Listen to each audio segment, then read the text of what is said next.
नमस्ते दोस्तों, मैं हूं विजय भट्ट और आप देख रहे हैं हमारा YouTube चैनल जानकारी 7। हमारे साथ हैं वरिष्ठ पत्रकार इशिता पाठक। आज जो हम बताने जा रहे हैं वो सिर्फ एक कहानी नहीं है, ये एक ऐसा राज है जिसे 1930 में हिमालय की बर्फीली वादियों में दफना दिया गया था। कहा जाता है अंग्रेजों को वहां सोना नहीं मिला, मंदिर नहीं मिला, उन्हें मिला एक बंद संदूक, और उस संदूक में था एक कोड। एक ऐसा कोड जो दावा करता था कि इंसान अपनी सांसों की गिनती रोक सकता है, और जो अपनी सांस रोक ले वो काल को भी रोक सकता है। लेकिन सवाल ये है, अगर ये सच था तो इस दस्तावेज को टॉप सीक्रेट क्यों घोषित किया गया, और वो पांडुलिपि आज कहाँ है? आज हम उसी श्वास कोड की परतें खोलेंगे। और कभी सोचा है कि हर सांस के बीच एक छोटा सा खालीपन होता है, एक पल का ठहराव। ज्यादातर हम उसे नोटिस भी नहीं करते, लेकिन अगर उसी खालीपन में, उसी शून्य में अमरता का कोई रहस्य छुपा हो तो आज हम जिस कहानी की गहराई में उतर रहे हैं वो कोई इंटरनेट की अफवाह नहीं है या कोई सुनी बात नहीं है। ये कहानी है साल 1930 की, ब्रिटिश भारत का दौर था, जब हिमालय में एक ऐसी खोज हुई जिसने ब्रिटिश सरकार के होश उड़ा दिए थे। एक ऐसी खोज जिसका सीधा संबंध महादेव से बताया जाता है। बिल्कुल, और इस पूरी चर्चा का जो आधार है वो एक दस्तावेज है जिसका शीर्षक है the breath code 1930 Himalayan secret of immortality. तो आज हमारा मकसद ये समझना है कि इस रहस्यमयी पांडुलिपि में आखिर ऐसा क्या था, इसके पीछे की कहानी क्या थी, और सबसे बड़ा सवाल, अगर यह इतना शक्तिशाली ज्ञान था तो इसे दुनिया से क्यों छिपाया गया? चलिए कहानी के बिल्कुल शुरुआती हिस्से पर चलते हैं। तारीख थी 12 दिसंबर 1930।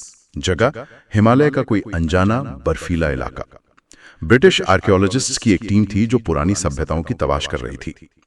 जाहिर है उन्हें उम्मीद तो किसी खजाने की होगी, सोना चांदी या कुछ और। बिल्कुल, लेकिन उन्हें जो मिला वो किसी भी खजाने से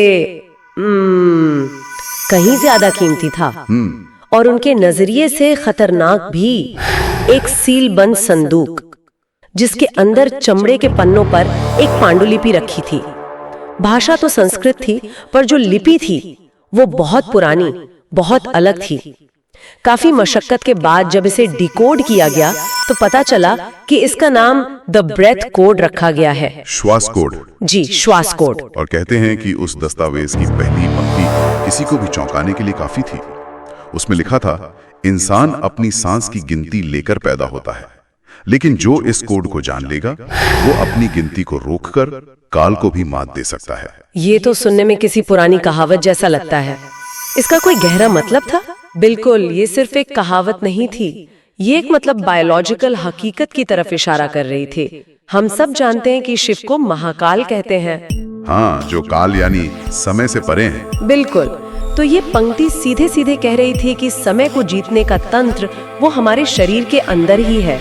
और ये एक ऐसा दावा था जिसने ब्रिटिश अधिकारियों के कान खड़े कर दिए। अगर ये सच था तो क्या इंसान अपनी उम्र को कंट्रोल कर सकता है? और इसीलिए जैसे ही ये दस्तावेज मिला उसे तुरंत टॉप सीक्रेट घोषित कर दिया गया। तो सवाल ये उठता है कि अंग्रेजों ने इस कोड को समझा कैसे? उनके पास कोई था जो इसे पढ़ सके? हाँ, और यही कहानी में एंट्री होती है पंडित रामशरण की। वो उस ब्रिटिश टीम में शामिल एकमात्र भारतीय विद्वान थे। जैसे ही उन्होंने उस पांडुलिपि को पढ़ा वो फौरन पहचान गए कि ये कोई आम किताब नहीं बल्कि महान ग्रंथ विज्ञान भैरव तंत्र का एक खोया हुआ हिस्सा है। विज्ञान भैरव तंत्र का खोया हुआ हिस्सा? जी, एक ऐसा हिस्सा जिसमें ध्यान की तकनीकों को सांस के विज्ञान से जोड़ा गया था। सांस का विज्ञान, ये सुनने में बड़ा दिलचस्प लगता है। क्या मतलब था इसका?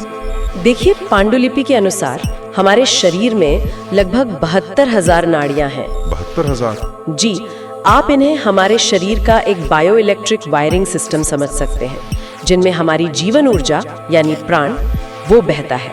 और दस्तावेज का सबसे पहला दावा ये था कि आम इंसान वो बेहद गलत और अधूरे तरीके से सांस लेता है। मतलब अपनी पूरी क्षमता इस्तेमाल नहीं करता? बिल्कुल, हम अपने फेफड़ों की क्षमता का बस एक छोटा सा हिस्सा इस्तेमाल करते हैं, जिससे प्राण का प्रवाह शरीर में वो सीमित रह जाता है। अच्छा, तो उस कोड में इसे ठीक करने का तरीका बताया गया होगा? कोई खास पैटर्न? मैंने सुना एक उदाहरण था, 4 सेकंड सांस लेना, 16 सेकंड रोकना और फिर 8 सेकंड में छोड़ना। क्या ये इतना ही सरल था? नहीं, ये तो बस सतह को खरोचने जैसा है। वो अनुपात एक शुरुआती अभ्यास था। असली कोड इससे कहीं ज्यादा गहरा था।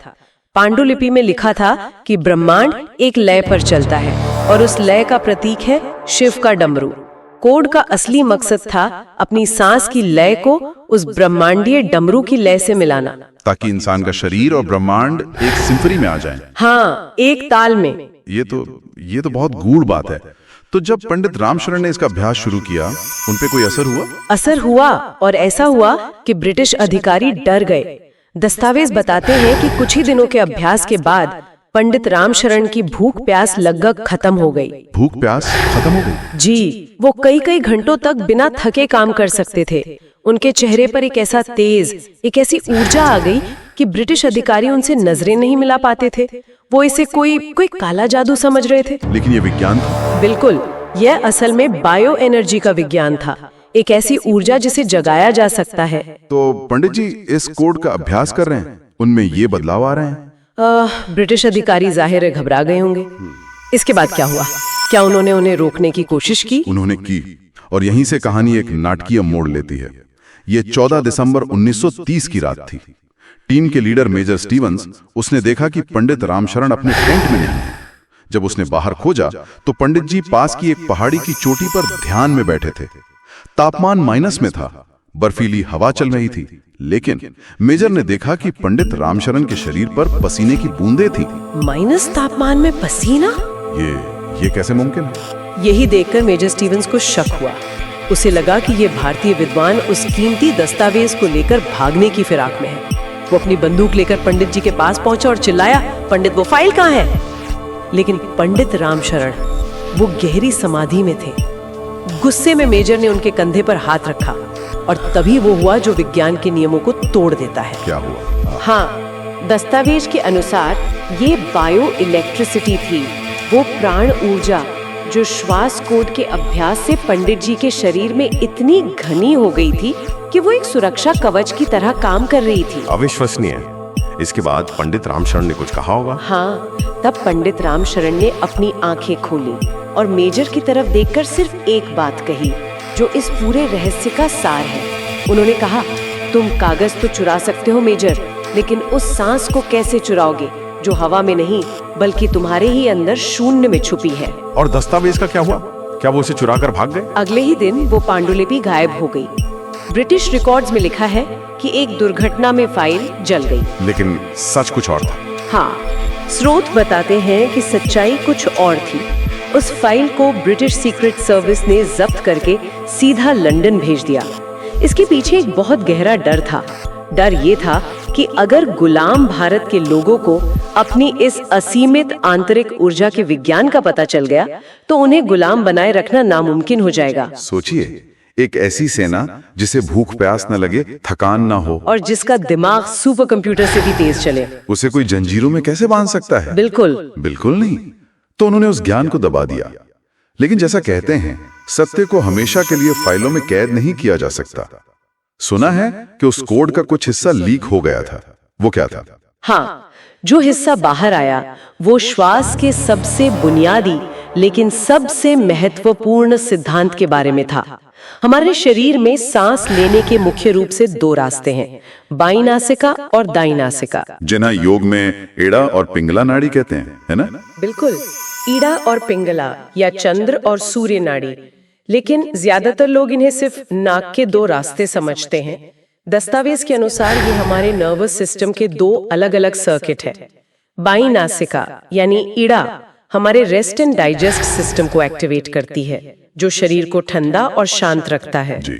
और दाईं नासिका यानी पिंगला हमारे फाइट या फ्लाइट सिस्टम को एक्टिवेट करती है, जो शरीर में गर्मी और ऊर्जा पैदा करता है। और आम इंसान की सांसें बिना किसी नियंत्रण के इन दोनों के बीच एक पेंडुलम की तरह झूलती रहती हैं। लेकिन श्वास कोड का असली रहस्य वो इन दोनों के पार एक तीसरी और सबसे गुप्त नाड़ी में छिपा था, जिसका नाम है सुषुम्ना नाड़ी।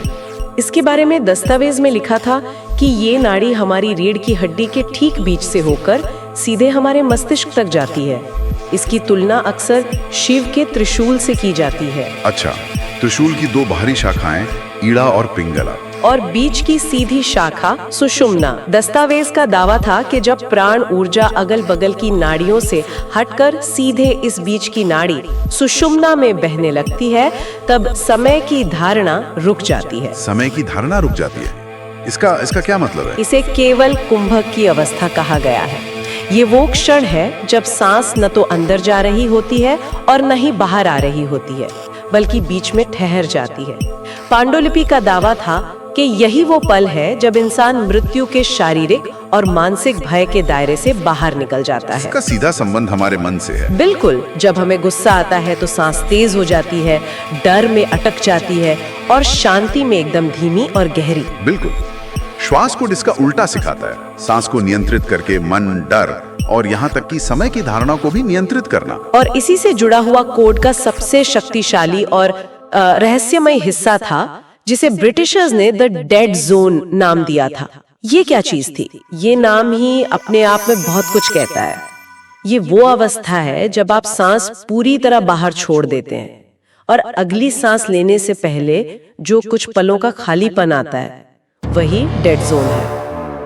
वैज्ञानिक भाषा में इसे एपनिया या हाइपोक्सिया कह सकते हैं। हाँ, कह सकते हैं, लेकिन योग की भाषा में ये समाधि की पहली सीढ़ी है। लेकिन इस खालीपन को डेड जोन क्यों कहा गया? ये इतना महत्वपूर्ण क्यों था? इसे ऐसे समझिए, जब आप सांस रोकते हैं तो आपका दिमाग सर्वाइवल मोड में चला जाता है। सारी फालतू की चिंताएं, कल की मीटिंग, घर की EMI सब बंद हो जाती हैं। दिमाग सिर्फ एक चीज पर फोकस करता है, अगली सांस। अच्छा। उस खालीपन में अहंकार के लिए, यानी मैं और मेरा के लिए कोई जगह ही नहीं बचती। कोड का तर्क था कि अगर इस खालीपन को अपनी मर्जी से लंबा किया जा सके तो आप चेतना की उस अवस्था में पहुंच जाते हैं जहां समय और अहंकार दोनों बेमानी हो जाते हैं। और जब अहंकार ही नहीं होता तो मौत किसे आएगी? बिल्कुल, मौत तो शरीर और अहंकार की होती है, चेतना की नहीं। ये तो बहुत गहरा विज्ञान है, लेकिन क्या ये खतरनाक भी हो सकता है? बहुत ज्यादा।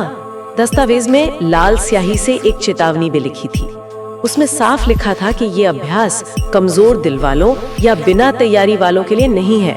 अगर प्राण ऊर्जा को जबरदस्ती सुषुम्ना में चढ़ाने की कोशिश की गई तो इंसान का नर्वस सिस्टम जल सकता है, वो मानसिक संतुलन खो सकता है। इसीलिए हमेशा एक गुरु की आवश्यकता बताई गई है। जी, जो आपकी प्रगति पर नजर रख सके। तो जब आज हमारे पास वो गुरु या वो मूल दस्तावेज नहीं है, तो क्या कोई ऐसा तरीका है जिससे इस ज्ञान का सुरक्षित रूप से लाभ उठाया जा सके? हाँ, अच्छी बात यह है कि उस कोड में एक सरल और सुरक्षित तकनीक भी बताई गई थी जिसे कोई भी अभ्यास कर सकता है। इसे हम शिव बीट कह सकते हैं। इसका अनुपात है 1-4-2। 1-4-2। मतलब अगर कोई 4 सेकंड तक सांस अंदर लेता है तो उसे 16 सेकंड तक रोक कर रखे और फिर 8 सेकंड में धीरे धीरे बाहर निकाले, और अपनी क्षमता के अनुसार इसे 2.8.4 या 3.12.6 भी कर सकते हैं। बिल्कुल, लेकिन सिर्फ गिनती गिनना काफी नहीं है। असली खेल विजुअलाइजेशन का है, कल्पना का। अभ्यास के साथ साथ आपको महसूस भी करना है। जब आप सांस अंदर लें तो कल्पना करें कि एक सफेद रोशनी आपकी रीढ़ की हड्डी के सबसे निचले हिस्से से ऊपर की ओर उठ रही है। जब आप सांस को रोकें यानी कुंभक करें तो महसूस करें कि वो रोशनी आपके माथे के बीच यानी तीसरी आंख पर रुक गई है और एक ऊर्जा का विस्फोट कर रही है। और फिर सांस छोड़ते हुए? और जब आप सांस बाहर छोड़ें तो महसूस करें कि वो ऊर्जा आपके पूरे शरीर में फैल रही है, आपकी हर कोशिका को नया जीवन दे रही है। और यहीं पर वो दस्तावेज एक ऐसा दावा करता है जो आज के विज्ञान को भी चुनौती देता है। उसमें लिखा था कि अगर कोई हर रोज ब्रह्म मुहूर्त में यानी सुबह 3 से 5 बजे के बीच 21 मिनट तक यह अभ्यास करे तो 40 दिनों में उसका शरीर बदलना शुरू हो सकता है। उन्होंने तो इसे DNA में बदलाव तक कहा है। ये एक असाधारण दावा है, लेकिन ये उस कोड के मूल सिद्धांत पर आधारित है कि सांस ही शरीर की प्रोग्रामिंग भाषा है। इस दावे को थोड़ा संदर्भ देने के लिए प्रकृति का ही उदाहरण दिया गया था। कछुआ 1 मिनट में सिर्फ 4 बार सांस लेता है और 300 साल तक जीता है। और वहीं कुत्ता? हाँ, कुत्ता 1 मिनट में 20 से 30 बार सांस लेता है और उसकी उम्र सिर्फ 10-15 साल होती है। गणित बहुत सीधा है, जितनी धीमी और गहरी सांस उतनी लंबी और स्वस्थ जिंदगी। तो उस 1930 की कहानी का अंत क्या हुआ? पंडित रामशरण का क्या हुआ? उस रात के बाद पंडित रामशरण कभी किसी को नहीं मिले। मेजर स्टीवेंस ने पूरा पहाड़ छान मारा, लेकिन उन्हें पैरों के निशान तक नहीं मिले, जैसे वो हवा में ही गायब हो गए हों।